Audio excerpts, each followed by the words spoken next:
Good afternoon, good evening, lovely people.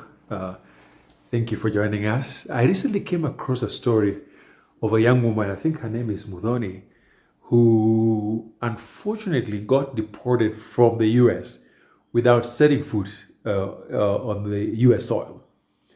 And I'm going to tell you about it and share some of the things I've come to learn for people who are in the earlier stages of coming to diaspora. Although many of us have lived in diaspora for a while, and we're now taking the journey back to the village. But there are many folks out there who are still very much focused on going to the US. And people are asking all kinds of questions. Some of them we have answers for, others we may never know.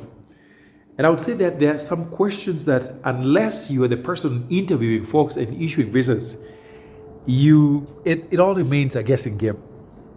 But before I tell you all about that, welcome to the village, folks. We are in Kisumu, Karateng. This is an incredible village, I tell you. This place is really incredible. Not because of what has been built around here. It's the people. It's the quiet, it's the peace. It's just the little things that matter the most to us. So it's not about all the physical stuff you see. For us, it's the peace of mind that we get here that matters the most. I'm Wonodede. If you're joining us for the first time, I talk about all things that impact people who have lived in diaspora and are working their way back to the motherland. And so I help folks who are thinking about moving back to Africa. And for us, it doesn't matter whether you are African by birth, as long as you're a person who cares about life in Africa, we will be happy to help you move down here. So if you need help with the moving here, you need help with real estate and all that stuff, reach out. My number is posted below. So thank you again for joining us. If you have not added your name to our list of subscribers, all you gotta do is check. We're not even looking for other people who are not watching us. Just the number of people who watch us. If you can check and add your name to it, that would be fantastic. So thank you guys for showing up again. Your support keeps us going. And like I said, we would love the village and we would love to have you join us here. Anyway, folks, so as I was telling you, there's this story of a young woman, a Kenyan, who apparently, like many Kenyans, of course, not all Kenyans, had harbored this dream of moving to the United States. And at some point, I think all the stars lined and she was able to get her visa relatively hassle-free. The visa process in many African countries, especially the US visa, is often a nightmare of a story. Many people spend thousands of dollars and go to the embassy multiple times, get disappointed. We all have our stories. But a lot of us go to the embassy one time and we get our visas and that's it. What I actually find interesting is that whenever people get their visas, they instantly become the experts or the fountain of wisdom when it comes to matters visa. They're like, yeah, I know how you get it. Now sit down, let me walk you through what I did. You see, I put on my orange underwear, I had this blouse and I prayed facing like the toilet and all that stuff. They come up with all kinds of explanations as to why. They ended up getting their visas either the first time or maybe the 10th time, because some people go many times and eventually get it. Don't be cheated. If you don't interview people and you don't issue visas, you don't know why you are given a visa. And sometimes, in many cases, we don't know why people get denied. So we have all kinds of theories as to why they deny folks, because I don't believe the US Embassy offers a detailed explanation as to why visas are denied. There may be exceptions, but every single person I know who has not gotten a visa typically doesn't get an explanation. You simply are told, hey, try next time. They are more than happy to collect your money. You can go as many times as you wish. They will collect all of your money and not give you a visa.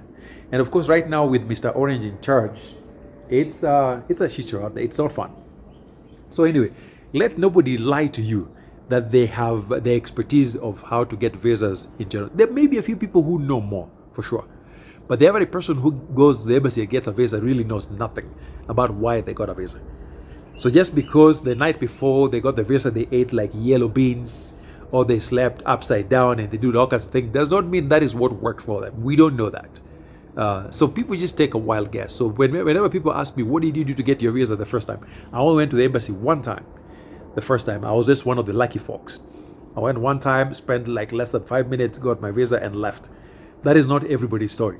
And if you are to ask me why I got my visa, I still have no idea.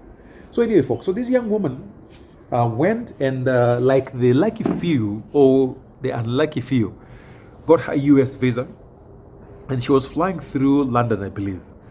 And again, as many people do, she got her visa, got rid of everything she owned. I believe she had a decent job. Of course, she resigned. And sometimes people really get a lot of misinformation as they travel to the US. They're told, first of all, don't even bother carrying your clothes. Just come, like Bolingo. Just come, because the US is a mecca of clothes. Wait till you get to the US and you realize that you may actually struggle getting clothes unless you go to places like maybe Salvation Army and all that. My brother really suffered because he barely had clothes. He'd been told, hey, don't even bother carrying your clothes. Just show up. You're going to find stuff. It doesn't always work like that. So this young woman got rid of her stuff. I believe she resigned. And again, this is as reported on social media. So don't quote me on it. I'm reporting secondhand. She got rid of her stuff. She had a visa, of course. She got access to the plane. And once she got in, she was really excited. I mean, one of the best times you will enjoy going to the US is the first time you're going to the US. And for me, probably that's the only time I've ever enjoyed going to the US. Anything after that, it's like I say, feels like going to boarding school. So this young woman bought her flights to London, and then during the layover, somehow I think she gets pulled out of line, and she's told you can no longer proceed to the US, and nobody's giving an explanation.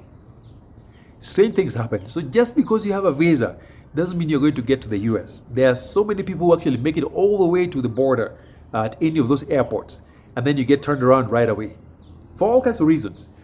So before you get through the border, guys, and you head out home, there's never a guarantee that you are scot-free. So for her, and this is one of the strangest cases I've seen, she didn't even board her connecting flight to the US. And by that time, her bags, I think, had already made it to Boston. She was going somewhere on the East Coast. And nobody's explained to her what's going on. Long story short, she is sent back home. So you can imagine, you just resigned from your job, got rid of everything. You are all set mentally and emotionally and all that to go start a life in the US. And all that evaporates in no time. She didn't even make it to the US. I felt really terrible for this young woman. I really felt terrible for her because I'm telling you, those kinds of things can only be compared to deportation. Real deportation where you go to the US and then you send back. Because again, you've already said your buys. And then you have these people who jello around, who they actually book for interviews, and then you're already running around telling people, bye, I'm going to the US before you get your visa. Never make that mistake. Before you get your visa, before you take out, don't run around telling people bye and sharing your business about visa and all that, because in many cases, these visa stories are very disappointing. So zip your big mouth, get things done. Once you arrive in the US, then you can now say whatever you want to say. So of course, this young woman comes back, and you're coming back not just to nothing, coming back to negative nothing. It's incredibly sad. People survive, and I hope she survives. And I believe she will. People survive, but again, when it comes to visa stories, for those who are still working with your relative and all that, there's never a guarantee. And I always say, for those of us who've lived in the US for a while, as long as you are not born in the US, nothing is guaranteed, because they can still take away your citizenship. It's very difficult, but it can still happen, especially for people who do stuff. It can still happen, but very rare. The people who are most vulnerable are people who are in the US on status other than being a citizen. So whether you're a green card holder, you have a visa, you're a refugee, these are the things, especially right now with Mr. Orange in charge, they can really mess you up. But even as a citizen, even though in general you're fine, as long as you are not born in the US and you're not born especially to a diplomat, there's always a chance that these people can mess you up. So well, I hope this story is something you can relate with, and please share with those of you who are still working on your US visas. There is never a guarantee. Just be silent, do what you gotta do. And then once you get there, do what took you there, and then come back home.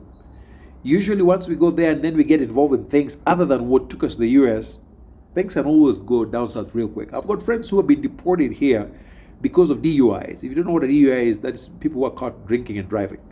Something as small as drinking and driving. It may sound small, but DUI is a very serious thing. I know people who have been deported for things like that.